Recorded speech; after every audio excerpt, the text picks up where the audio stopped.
I'm Lillian Gray, South African fine artist, and we're off to another art adventure with my wonderful daughter, Clara.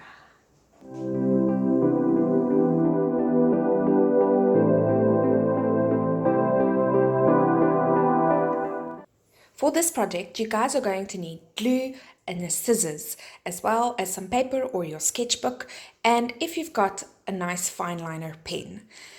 So, Clara and we have been off to go gather leaves. Clara, show us some of these wonderful leaves that we found. So we've got them and we've sorted them into different colors. We've got some yellow ones, some orange ones, some green ones, lovely, lovely texture, some prickly ones, some smooth ones. And we are going to design and plan our own landscape using leaves. I want you to almost think of the leaves as a brushstroke on an oil painting. I just love these. This is like a beautiful yellow brushstroke on a nice thick oil painting. So remember, good art takes planning. So first up, we are going to plan our landscapes.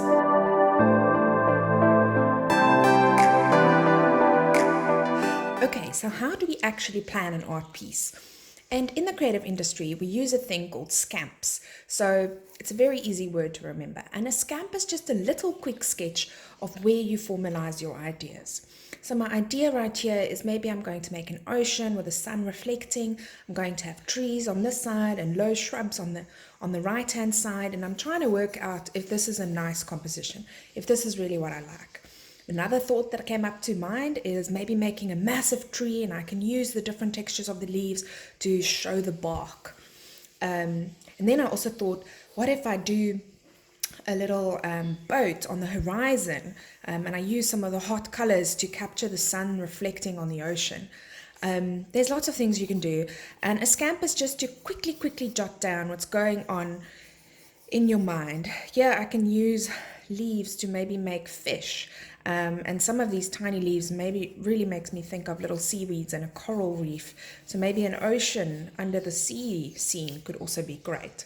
Now I can look at my scamps and I can decide, you know what, I really like my first idea, or I want to go with this one. Or I can decide this is more of a challenge for me. It's going to be wonderful depicting all these textures with leaves. So maybe now option number 2 is the best one. Okay, so now let's see what Clara has planned. Clara has made 2 scamps.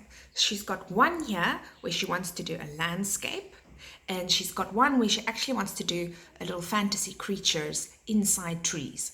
So now Clara has to decide which idea is the strongest and her best planned idea. So Clara, which option are you going to go with? Yes, I also think that's the cutest by far. So guys, stay tuned to see how we create our beautiful scenes using all these wonderful leaves.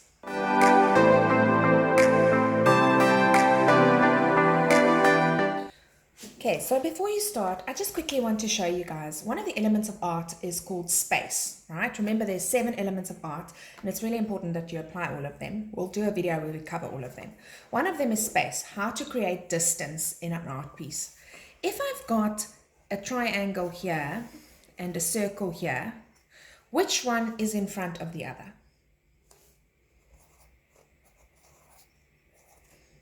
The truth is we don't know. If I draw it like this, I can easily say the triangle is in front of the circle. If I swap it around and I draw it like this, I can say the circle is in front of the triangle. So how did we achieve this? A little trick called overlapping. So if you want to create depth in your artwork, you need to overlap things. So how can you use this technique in your landscapes? I might have rolling hills overlapping each other, going smaller into the distance, and have water here with a tree overlapping this. And that is going to create a sense of distance and space in my landscape. So when you guys are planning your landscape, make things overlap. And this will help you achieve one of the 7 elements of art, which is depth or space.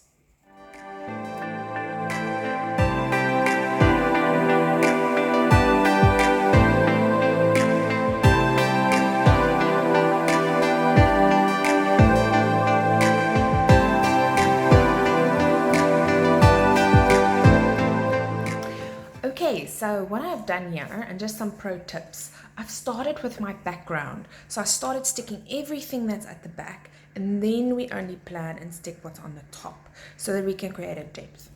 I've kind of used this color as the reflection of the sun in the water here, and I've got trees now overlapping my hills. So once I've stuck my hills, I can now plan my trees. 3 is always a better number, or uneven numbers, when we put flowers or trees or any objects like that in art, because it just keeps our eye intrigued, right? And what I want to do here is I want to put my smallest tree at the back and then my tallest tree at the front, because things become smaller the further away they move from your eye. And then I'm going to end off my beautiful little landscape and trim the edges.